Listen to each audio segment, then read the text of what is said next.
PMGP colony Andheri पूर्व येथील पुनर्विकासबाबत म्हाडा प्रशासनाकडून आलेल्या PAAA चा ड्राफ्ट आणि त्याबाबत निर्माण झालेले स्थानिक सभासदांचे प्रश्न मांडण्यासाठी सभासदांनी महावृत्तांतशी थेट संवाद साधला। आता थेट आपण पीएमजीपीच्या रहिवाशांशी बोलूया। PAAA या संदर्भात त्यांचे काय काय जे काही संशय आहेत किंवा जे काही असमंजस आहेत त्याविषयी आपण त्यांच्याशी थेट संवाद साधूया। या तर नमस्कार। जे काही PAAA म्हाडा प्रशासनाकडनं तुम्हाला आलं आहे त्याबद्दल तुम्ही साशंक आहात, कुठेतरी अविश्वास आहे किंवा तुमच्या मर्जीप्रमाणे त्याच्यामध्ये काही गोष्टी मेन्शन नसाव्यात किंवा काय तुम्हाला वाटतंय एक नागरिक म्हणून, एक रहिवासी म्हणून या प्रकल्पाविषयी आणि त्या प्रकल्पाच्या PAAA नोटिसाविषयी? नमस्कार, मी अंधेरी PMGP कॉलनीतील रहिवासी राजू जाधव।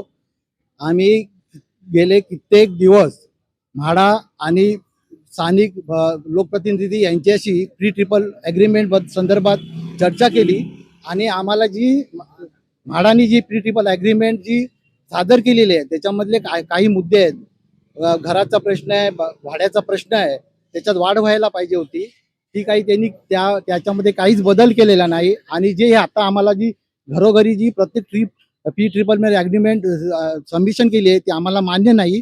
आणि त्याच्यामुळे आज आम्ही जे गोरेगाव पत्राचाळीच्या ठिकाणी ज्या म्हाडाच्या संदर्भात जो उपोषण घेतलेलं आहे त्या ठिकाणी आम्ही कॉलनीचे बहुसंख्य रहिवासी त्यांची भेट घेऊन म्हाडानी ज्यांची कशी काय फसवणूक केली त्या संदर्भात जाणून घेण्याचा आम्ही आज प्रयत्न करत होतो। म्हणून आम्ही आज या ठिकाणातून पत्राचाळीला त्या लोकांना भेट देतो। बरं, म्हणजे तुम्हाला साधारण एक जे AAAचे नोटीस आले किंवा बाकीच्या गोष्टी ह्या म्हाडा प्रशासनाकडनं तुम्हाला विश्वासात घेण्यात येत नाही का? नक्कीच विश्वासात घेतलं नाहीये। वारंवार त्यांना आम्ही सांगितलंय, अधिकाऱ्यांना जाऊन भेटलो, त्यांना आम्ही सांगितलंय की तुम्ही जे PAAA ॲग्रीमेंटमध्ये जे जागेचं त्यानंतर परत आमचा एरियाचं जो हे केलेलं आहे ते आम्हाला काही मान्य नाही। आम्हाला जे 20,000 भाडं म्हणत होते तिथे आम्हाला 25,000 भाडं हवं आहे आणि जागा जी आम्हाला 448 आहे तिथे जे ह्याला आपले बॉम्बेला ती चिखलवाडीच्या तिकडे 500चा एरिया दिलाय, तेवढंच एरिया आम्हाला पण इथे मिळाला पाहिजे अशी आमची त्यांच्याकडे मागणी होती। पण त्याच्यात काही बदल न करता पुन्हा तेच पत्रक काढून आम्हाला रहिवाशांना पाठवण्याचा आणि फसवणूक करण्याचा त्यांचा एक लाजिरवाणा प्रयत्न चालू आहे। पण एक विचारण्याची अशी गोष्ट आहे की हे फक्त पत्रव्यवहार आणि बाकीच्या गोष्टी होत आहेत का? ओपन मीटिंग म्हाडा प्रशासनाकडनं कोण पदाधिकारी येऊन सविस्तर मीटिंग ह्या संदर्भात होत नाहीये का तुमच्या कॉलनीमध्ये वगैरे? नाही, आम्ही म्हाडाकडे गेलो होतो, जे अंकित मोसे आहेत यांना आम्ही तिथे सांगितलं गेलं की तुम्ही आमच्या कॉलनीमध्ये एक कॅम्प करा आणि त्या कॅम्पच्या माध्यमातून लोकांना समजून सांगा। ते असे वारंवार आम्ही 1-2 वेळा सूचना देऊनही त्यांनी कोणी इथे कॉलनीमध्ये कुठली जनरल बॉडीची सभा आयोजित केली नाही किंवा कॅम्प भरवला गेला नाही। फक्त त्यांच्या अधिकाऱ्यांना पाठवून घरोघरी पत्र वाटप करून लोकांना एक पुढच्या वाटचालीला तुम्ही तयार राहा आणि जे कुठलंही ॲग्रीमेंट नाही, प्लॅन नाही, IOD नाही, CC नाही आणि 3 महिन्याचं भाडं घेऊन उर्वरित भाडं जे आहे 3 वर्षाचं ते घेऊन तुम्ही घर खाली करा असं आम्हाला सांगण्यात येतं। मग ही दडपशाही वाटत नाही का तुम्हाला? नक्कीच ही दडपशाही आहे। एक प्रकारे त्यांनी केलेला जो आमच्यावरचा जो आम्हाला विश्वासात न घेतलेला हा त्यांचा एक खोडसरपणाचा आहे आणि आम्हाला विश्वास न घेतल्यामुळे आम्ही त्यांच्या ह्या प्रक्रियाबरोबर जाणार नाहीत आणि आमच्या सगळ्या बहुसंख्य लोकांचा त्यांच्या या कार्यपद्धतीला निषेध आहे, विरोध आहे। धन्यवाद। तर आता आपण पाहूया पुढची सेगमेंटमध्ये आपण पूर्ण PMGPचे रहिवासी आहेत ज्यांनी जो बहुचर्चित मुंबईतील पत्राचाळ हा विषय आहे तिथे जाऊन भेट देऊन त्यांच्या समस्या आणि त्यांच्याकडनं म्हणजे समजून घेणार आहेत की तिथे काय चुका झाल्या आणि त्या आपल्या इथून ना व्हाव्या। कारण डेव्हलपमेंट ही सगळ्यांनाच हवी आहे पण ती चुकीच्या पद्धतीने नको, जसं की पत्राचाळीची झाली आहे त्या धर्तीवरती आज PMGPचे रहिवासी पत्राचाळीच्या इथे भेटायला चालले आहेत। सोबत आपणही राहूया।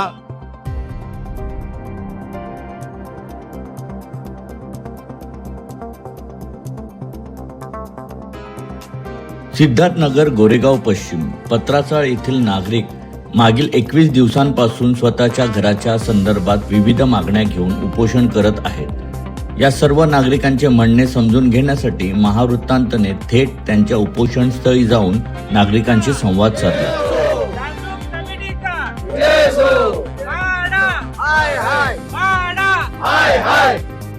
पीएमजीपी मध्ये जे काही डेव्हलपमेंट होते आहे आणि त्याच्यामध्ये पण जवळपास सिमिलर परिस्थिती आहे, काय बोलता? त्याच्यामध्ये पण जशी पत्राचाळाची परिस्थिती होती, पूर्व परिस्थिती होती, तशीच सिमिलर परिस्थिती काहीशी आज पीएमजीपी वासियांची आहे।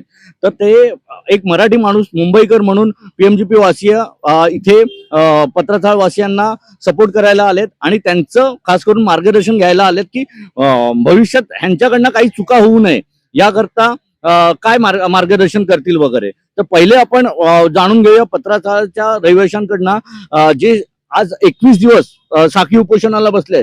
21 दिवस मोठी गोष्ट आहे, मोठा आकडा आहे। प्रशासनाने यांच्याकडे लक्ष द्यावं, यांच्या मागणीकडे लक्ष द्यावं अशी एकंदरीत मागणी आपण हे लोक करतायत आपल्या महावृत्तांतच्या मार्फत वगैरे। मुळात त्यांच्या मागण्या कशा आहेत, काय आहेत, ह्या एकदा आपण त्यांच्याकडनं जाणून घेऊया। हा सर, नमस्कार। पहिला तर मी धन्यवाद देतो तुमची कॉलनी पीएमजीसी वरून जे तुम्ही आलात रहिवासी मराठी माणूस म्हणून तुम्ही आम्हाला सपोर्ट करायला आलाय, त्याबद्दल तुमचे मी आभार मानतो। आणि पत्राचा हा जो विषय आहे तो तुम्हाला एक थोडक्यात समजवतो। पत्राचा हा 2008ला म्हाडा संस्था आणि विकासक यामध्ये असं ट्रायपार्टी ॲग्रीमेंट झालं होतं, त्याप्रमाणे हा प्रोजेक्ट पुढे रन झाला। 2018ला विकासक काम पूर्ण करू शकला नाही म्हणून म्हाडाने 2018ला विकासकाला टर्मिनेट केलं। त्यानंतर शासन निर्णय 9 जुलै 2021 या निर्णयानुसार म्हाडा ही आमची विकासक झाली आणि म्हाडाने एक रेल्कॉन कॉन्ट्रॅक्टर हा नेमला, त्या पद्धतीने आमची कामाची सुरुवात पुढे सुरू केली। त्यावेळी आमच्या संस्थेतर्फे एक डीए ड्राफ्ट जो महत्त्वाचा आहे की एखादा बिल्डर जर काढलं की दुसऱ्या वेळी जो बिल्डर निवडतात त्यावेळी डीए होणं हे फार गरजेचं असतं आणि PAAA करण्याचं ते म्हाडाने आजपर्यंत आमच्याशी केलं नाही। आम्ही 2023ला हा ड्राफ्ट म्हाडाला दिला होता। म्हाडाने आमचा प्रोजेक्ट कंप्लीट होण्याच्या नंतर आम्हाला हा ड्राफ्ट देतात आहे। त्याच्यामुळे हा म्हाडाचा मोठा स्कॅम आहे आणि हा स्कॅम कशासाठी आहे की म्हाडाने जे टेंडर काढलं होतं रेल्कॉनचं ते 142 करोडचं होतं आणि ते क्वालिटी त्याची एवढी निकृष्ट दर्जाची आहे की त्याच्यामुळे आज आमचे 2दा प्लास्टर पडलेले आहेत, एकदा सी विंगचं पडलेलं आहे, एकदा एफ विंगच्या 11 माळ्यावरून पडलेलं आहे। आणि आज म्हाडा बोलते की एवढी चांगली क्वालिटी आहे, जे 142 करोडचे टेंडर 150 करोडवर जाऊन म्हणजे 300 करोड झालेले आहे जवळजवळ पेमेंट त्यांना, आणि क्वालिटी एवढी खराब करून ठेवलेली आहे की तिथे माणसाला आज जाण्याची एवढी भीती आहे की उद्या जीव गमवण्याची भीती आहे। तसा आमचा PMCने रिपोर्टही दिलेला आहे की 70% हा प्लास्टर रिबाउंड होतं। आम्ही स्ट्रक्चर हा स्टेबिलिटी आहे हे जे व्हिजिटने दिलेलं आहे ते आम्ही मान्य करतो, पण जे प्लास्टर आहेत ती जी पद्धत असते की टाचा मारून केलं पाहिजे ते प्लास्टर सुटतंय आणि ते 2दा घडलेलं आहे, एकदा सी विंगच्या 1ल्या माळ्यावरून एफ विंगच्या 11 माळ्यावरून। आणि यावर मग आमच्या संस्था आणि आमचे काही टेनंट कोर्टात गेलेले। कोर्टात गेल्यानंतर कोर्टाचे निर्देश आले तिकडे की जॉईंट इन्स्पेक्शन करा। त्याच्यात मग म्हाडा टेनंट आणि सभासद असं जॉईंट इन्स्पेक्शन झालं। 672 लोकांपैकी 300 लोकांचं इन्स्पेक्शन झालं। त्या इन्स्पेक्शनमध्ये आम्हाला असं कळलं की ज्या आमच्या अमेनिटीज होत्या त्या म्हाडाने परस्पर चेंज करून टाकला। म्हाडाला आम्ही वेळोवेळी 2022 पासून बोलतोय की आम्हाला तुम्ही वर्क ऑर्डरमध्ये घ्या, ते आजपर्यंत म्हाडाने आम्हाला कुठल्याच ह्याच्यामध्ये घेतलं नाही। जर वर्क ऑर्डरमध्ये घेतलं असतं तर आमचं वाढीव भाडे जे 25% म्हणजे 10% वाढून मिळतं, जो तुम्ही आज कुठे भाड्यावर राहिला असेल तर तुम्हालाही माहिती आहे की 10% वाढून द्यावं लागतं, तोही आमचा हक्क म्हाडा हिनवून घेतो आमच्याकडे। सतत म्हाडाकडनं हा अन्याय करण्याचा प्रकार हा सतत चालू आहे आणि आज म्हणून आम्ही गेले 21 दिवस झालो उपोषणाचे भेटते की कागदपत्र भेटल्याशिवाय डीए आणि PAAA भेटल्याशिवाय आम्ही आमच्या घरात जाणार नाही। त्यासाठी आमची न्यायालयीन पण हे चालू आहे आणि पॉलिटिकल लेवलवर पण तुम्ही हे बघितलं असाल की हा विधानसभेमध्ये प्रश्न मांडला गेलेला आहे। बरं, म्हणणं असं आहे की 21 दिवस हे उपोषण चालू आहे आणि सरकार किंवा प्रशासनाकडनं तुमच्याकडे कोणीही लक्ष दिलं नाही किंवा तुमच्या मागण्यांकडे कोणीही लक्ष दिलं नाही असं तुमचं म्हणणं आहे सध्या? नाही, तसं माझं म्हणणं नाहीये। आमचे स्थानिक आमदार विद्याताई ठाकूर, आमचे ईस्टचे आमदार आहेत सुनील प्रभू साहेब, आमचे अजून एक आमदार आहेत काँग्रेसचे असलम शेख साहेब, यांनी हा प्रश्न विधानसभेमध्ये मांडला गेला. पण आम्ही हेच म्हणेन की सरकारकडनं जे उत्तर येणार होतं, जे शंभूराज देसाईंनी दिले आणि पंकज भोरने दिले, यांनी फार चुकीचं प्रेडिक्शन करून आमचं उत्तर दिलेलं आहे. त्यांनी सत्ता परिस्थिती बघितलीच नाहीये की इथे काय घडतंय. सुनील प्रभू साहेबांनी सांगितलेलं की ते 350 ते 400 लोक रोज येऊन बसतात आहे आणि तिथे उत्तर दिलं की 10 ते 12 जणांचा वेस्टेड इंटरेस्ट आहे, म्हणजे त्यांना काहीतरी पाहिजे म्हणून हे उपोषणाला बसलेले आहे. आज तुम्ही बघू शकता की इथे लोक किती बसलेले आहेत. बरोबर. तर त्यांना असं दाखवत आहे सरकारची दिशाभूल म्हाडा ही पूर्णपणे करते.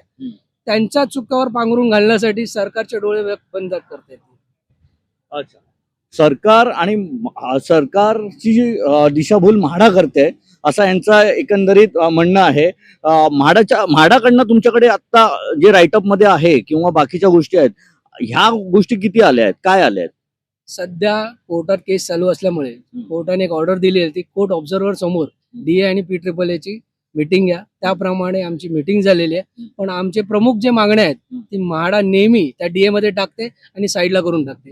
म्हणजे म्हाडाला आमचा डीए हा करायचाच नसतो. हा महत्वाचा पॉईंट आहे आमचा. डीए हा का इम्पॉर्टंट आहे की त्या डीए मध्ये आमचे कॉर्पस फंड आहे, आमची लँडची ओनरशिप आहे, आमचं जे काही अमेनिटीज आहे या सगळ्या कॉमन अमेनिटीज हा डीए मध्ये असतो. PAAA मध्ये काय असतो की माणसाचं घर किती आहे, तुझी कार पार्किंग कुठे आहे तिथपर्यंत असतात. बरोबर. पण बाकी जे कॉमन जे सोसायटीचे हक्क आहेत हे डीए मध्ये असतात. हे लोकांनी समजून घेतलं पाहिजे. डीए काय जरुरी आहे. म्हाडा सांगते डीए करण्याची गरज नाहीये. हे अशी दिशाभूल भरपूर वेळा म्हाडाने कोर्टासमोर पण केलेली आहे. हो. तर आता फायनली डीएचा ड्राफ्ट आता आम्हाला म्हाडाकडनं मिळालेला आहे आणि त्याच्यावर चर्चा चालू आहे आमची. म्हणजे हे न्यायालयीन न्यायालयीन प्रकरणात हा प्रश्न आहे. प्रलंबित चालू आहे. आपण त्याच्यावरती जास्त बोलण्यात हे नाहीये. ते तुम्ही न्यायालयावरती तुमचा विश्वास आहे आणि तुम्हाला तो योग्य न्याय मिळेल. त्यासाठी तुमच्या सपोर्टला PMGP वासी आले, जिथे त्यांच्या इथे पण एक डेव्हलपमेंट सुरू आहे आणि सेम तुमचे जे काही झाले हे प्रकार म्हणजे जे अग्रीमेंटचे वगैरे किंवा काय ते सगळे प्रकार इथे पण PMGP मध्ये पण होत आहे. त्या संदर्भात राजू जाधव जे PMGP चे एक समाजसेवक आहेत, जे आज तुमच्या भेटीला आलेत, तुमच्या सपोर्टला आलेत, तर ते पण बोलतील. राजू जाधव. नमस्कार. अंधेरी PMGP कॉलनीच्या जागृत नागरिक म्हणून आम्ही आहे इथे आज. आम्ही म्हाडाचे रहिवासी आहेत आणि आज आमच्याकडे म्हाडाची जी प्रक्रिया चालू आहे आणि आज कालच आम्ही एक क्लिप बघितली की पत्राचाळीची, आणि त्यांना जो नाहक त्रास झालेला आहे आणि गेल्या 16, 17, 18 वर्ष ते आज बाहेर आहेत आणि स्वतःच्या हक्काच्या घरासाठी ते आज उपोषणाला बसलेले आहेत. तर त्यांना एक सपोर्ट आणि म्हाडाचे आम्ही रहिवासी असल्यामुळे आम्हालाही त्यांच्याकडून काही माहिती मिळवण्यासाठी आज आम्ही त्यांच्या उपोषणाची ते येऊन भेट घेतलेली आहे आणि त्या माध्यमातून आम्ही त्यांच्याकडनं काही गोष्टी जाणून घेतल्या आहेत. भविष्यात जो आम्हाला त्रास होऊ नये, आज आम्ही आमच्या घरात आहोत, पण जे आमच्याकडे जे ट्रिपल ॲग्रीमेंटचं प्रोसिजर चालू आहे, त्याच्यानंतर आम्हाला कुठलंही कागदपत्र सबमिशन न करता ह्या गोष्टी तुम्ही पूर्ण करा आणि 15 दिवसात घर खाली करा, ह्या गोष्टीची आम्हाला खरोखरच पूर्णतः म्हणजे त्याची जाणीव न देता आम्हाला ह्या गोष्टी कराव्या लागत आहेत, त्या थांबल्या पाहिजेत. म्हणून आम्ही आज ह्यांच्या पत्राचाळीच्या उपोषणाला लोकांच्या भेटीला इथे आलेलो होतो आणि त्याच्याकडनं आम्ही सविस्तर माहिती घेतो. नमस्कार, मी सुरेश विचारे. पत्राचाळीमध्ये गेले आता तर समजा माझं 54 वय आहे आणि तेव्हापासून आम्ही जेव्हा स्टार्ट म्हणजे ह्या इकडे आम्ही राहायला जेव्हा आलेलो आहे तेव्हापासून हे ब्रिटिशच्या चाळी वगैरे होत्या, तेव्हापासून आम्ही इकडे राहतोय. आता हे म्हाडानी जे आता हे कारभार चालवलेले आहे, आता इथे आमची 48 एकर जागेवर आमचे सगळे 672 घरं होती. आता जसं जाधव साहेबांनी सांगितलं, कदाचित तुमचा एरिया जो असेल ह्याच्यापेक्षा लहान किंवा तुमचे टेनेंट पण जास्त आहे. बरोबर ना. तर 984 आहे, बरोबर. तर आता काय होतंय की त्याच्यामध्ये तुम्ही जेव्हा ॲग्रीमेंट वगैरे जे आहे म्हणजे डेव्हलपमेंट ॲग्रीमेंट जे आहे ते करणं तुम्हाला आणि PAAA जे आहे ते करणं जरुरी आहे. आणि कोणत्याही भरोश्यावर राहू नका की म्हाडा ही शासकीय स्वायत्ता आहे किंवा हे आपल्या पाटनं काय म्हणजे चुकीचं करू शकत नाही किंवा ते शासन आहे. शासन नाही आहे ते, कारण की त्याच्यामध्ये काय झालंय की ते छोट्या माणसांचं जे आता आमची पत्रा चाळवण्याची गळचेपीपणा त्यांनी केलेली आहे. म्हाडावर बिलकुल विश्वास ठेवू नका. तुमचे कागदपत्र जे असेल ते प्रॉपर करा. चांगला तुम्ही वकील घ्या. भले वकीलला 2 पैसे जास्त द्यावे लागेल चालतील, पण तुम्ही तुमची जी टीम असेल त्यांनी पूर्णतः लक्ष देऊन ते कागदपत्र बनवून घ्या. कागदपत्र झाल्यानंतर तुमचे जेवढे टेनन्स आहेत, रहिवासी आहेत, त्यांच्याशीही तुम्ही बोला. कारण की कसं असतं, खूप वेळा काय होतं की कमिटीतले काही 10-15 जणच ठरवतात आणि त्याच्यानंतर तुमचं मत ते बोललं जातं. त्याच्यामध्ये 10-15 जणांमध्ये काही जण असतात ते वेगळ्या वाटेने जातात आणि काही जण आपलं करतात. ऐकलं काय? सगळेच खराब असतात तसे नाहीये. पण तुम्ही जेव्हा जेव्हा तुम्ही होईल, म्हणजे मी बाकीच्या तुमच्या रहिवाशांना पण सांगेल, नो डाऊट कुठेतरी 10-15 जणांवर तुम्हाला विश्वासात ठेवावा लागेल. म्हणजे जे कमिटी मेंबर असतात ते सगळेच खराब नसतात. त्यांच्यावर विश्वास तुम्हाला ठेवावा लागेल आणि एकत्र जेव्हा याल तेव्हा जे तुमच्या घडामोडी चाललेल्या आहेत त्या तुम्ही वेळच्या वेळी म्हणजे एचजीएम लावा किंवा महिन्यात एक बैठक वगैरे असं लावून वगैरे तुम्ही त्याचा विचारपूस आणि ते त्याच्यामध्ये अलर्टनेस ठेवा. कारण की कसं असतं, आता आम्ही जेव्हा माडामध्ये जातो, माडामध्ये आमचे जातात काही लोक जातात, तेव्हा प्रॉब्लेम असा असतो की त्या तिकडे जे हे असतात सीओ असतील किंवा लिगलवाले असतात, तिथे आम्ही गेलो की अरे हा हे तुमचे काय प्रश्न आहे, अच्छा P-AAA ओके आपण करून घेऊ. नंतर काय तुमचं 10% ॲक्सिलेशन आहे, हा आपण करून घेऊ. बाकी 2-3 ज्या आमच्या अटी आहेत त्या सगळ्या मानतात. म्हणजे जे आमचे हक्क आहेत वर्बली नाही मानतात, पण म्हणजे तिथल्या तिथे लिहून पण घेतात. अरे हो का, अच्छा हरकत नाही. तुम्ही एक काम करा, आपण 8 दिवसानंतर भेटू. आम्ही VP कडे किंवा CO कडे ठेवतो. आम्ही निर्धास्त राहतो थोडेसे. 10 दिवसानंतर परत जातो. तोपर्यंत VP पण नसतो ना तुमचा CO असतो, कोणी नसतात. ऐकलं? आणि काय नाही म्हणजे आणि नंतर ही लोक काय करतात की तुम्हाला एक इकडे बोलणार, CO एक बोलणार, VP एक बोलणार. VP तर आमच्या आता आम्ही जेव्हा भेटलो झाले जयस्वाल साहेबांबरोबर 15 जुलैला एकदा भेटलेलो. त्याच्यानंतर ही व्यक्ती आम्हाला भेटलीच नाही. म्हणजे हिते राहते की मंगळावर राहते ते आम्हाला ते पण माहित नाही. ऐकलं का?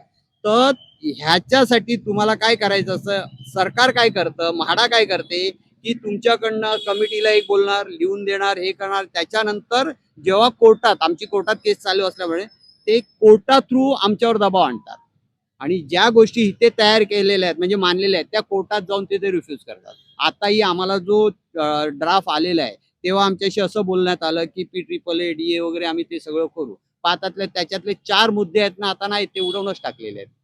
हा, आता ते म्हणून ह्यांच्यावर आम्हाला बिलकुल भरोसा नाहीये. तुम्ही जे पण कराल, चांगला वकील किंवा ते जे पेपर वर्क असतात ते प्रॉपर पेपर वर्क झाल्याशिवाय, आणि मी तर म्हणतो तुम्ही नशीबवान आहात की अजून तुम्ही तिथे राहताय, घरं सोडलेली नाहीये. ऐकलं काय?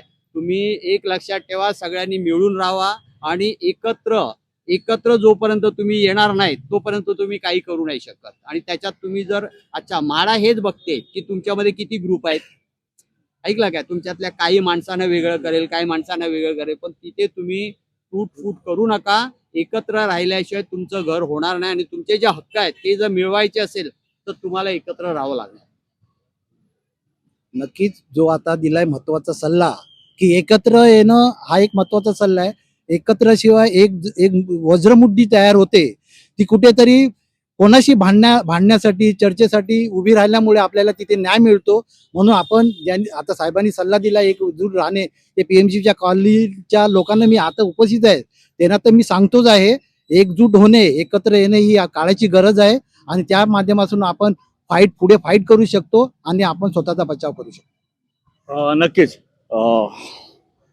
हे होते राजू जाधव आणि आपले पत्राचाळीचे रहिवासी. त्यांनी दिलेला बहुमूल्य सल्ला त्यांनी ऐकला आहे आणि त्याचा सारांश हेच सांगता येईल. पेपरवर्क वगैरे होतच राहतात, पण त्याचा हेच सारांश सांगता येईल की सगळ्यांनी एकत्रित राहून आपला विकास घडवून आणला पाहिजे. तो सहजासहजी होत नाहीये आणि त्याच्यामध्ये आपलं एकत्रपणा राहणं गरजेचं आहे. आम्ही आज यांना सपोर्ट करायसाठी ते आलेलो आहोत आणि आमचा एक मराठी माणूसाच्या नात्याने आज आमचे गेले ही जी पत्रसाईची लोक आहेत ज्यांचं ते दुःख आहे ते शासनाने त्यांच्याकडे आज ते 21 दिवस आज ते बघा किती महिला पुरुष मंडळी एवढ्या मोठ्या संख्येने उपस्थित आहेत. ते आज स्वतःच्या हक्काच्या घरासाठी भांडायला आज रस्त्यावर उतरले आहेत. त्यांना न्याय मिळवून द्यावा अशी आमची मनापासून इच्छा आहे आणि हीच प्रार्थना मी ईश्वराकडे करतोय की लवकर त्यांचं जे घराचं स्वप्न आहे ते पूर्ण व्हावं. तर काय माहितीये, आता एक लक्षात ठेवा, तुमचे जे हेवे दावे आहेत ते जरा बाजूला ठेवा. तुम्हाला जर हक्काचं घरकुल पाहिजे असेल, आता बघा मी इथे पाहतोय बहुतेक सिनियर सिटीजन किंवा वयातली माणसं आहेत. आपल्या जर फ्युचर म्हणजे आपल्या मुलाबाळांसाठी जर आपलं घर वेळेवर पाहिजे असेल तर आपल्याला एक राहणं जरुरी आहे. आणि मी तर पूर्ण मुंबईतली जेवढे मराठी माणूस असो किंवा कोणी असो, जे घरासाठी म्हणजे अक्षरशः इतर बितर झालेले आहेत, त्यांचे हाल आहेत भरपूर ठिकाणी. म्हाडा असो किंवा BMCचे कॉलनी असे, त्या लोकांनी सगळ्यांनी एकत्रित येऊन, ऐकलं का, एक मोठा लढा जोपर्यंत लढत नाही, म्हणजे शासनाला पण दाखवून द्या की इकडे फक्त हुकुमशाही चालणार नाही. माणसासाठी जर तुम्हाला जर जेव्हा अच्छा ह्याच्यासाठी तुम्ही हे पण करू शकता, जेव्हा वोटिंग असेल किंवा इलेक्शन असेल तेव्हा ते पण लक्षात ठेवा की कोण माणूस आपल्या कधी कामाला आलेला आहे, काय नाही आहे. ऐकलं काय, हाऊसिंग बोर्ड जे आहे, तर हाऊसिंग बोर्ड आता अक्षरशः सगळीकडे रिडेव्हलपमेंटच्या नावावरती जे त्या लोकांचे चालू आहेत काळे धंदे, म्हणजे मलिदा घ्यायचा.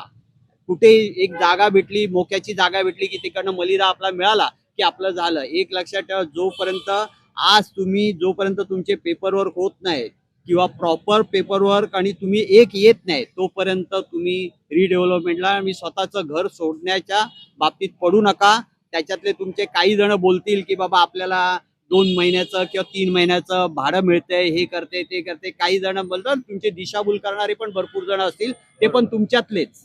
आमच्या इथे पण तसे होते हरामखोर लोक, ऐकलं काय. त्या लोकांनी स्वतःच्या स्वार्थासाठी खूप जणांना, आता या बाजूचे जे एवढे मोठे बिल्डर्सच्या ज्या कॉलन्या झालेल्या आहेत, आता त्यांना आमच्या ट्राय पार्टी ॲग्रीमेंटवर असं लिहिलेलं, जोपर्यंत म्हणजे स्वतः आमचे जे अगोदरचे मूळ रहिवासी आहेत त्या लोकांची घरं होत नाही, त्या लोकांना ओसी मिळत नाही, तोपर्यंत यांना ओसी द्यायची नाही.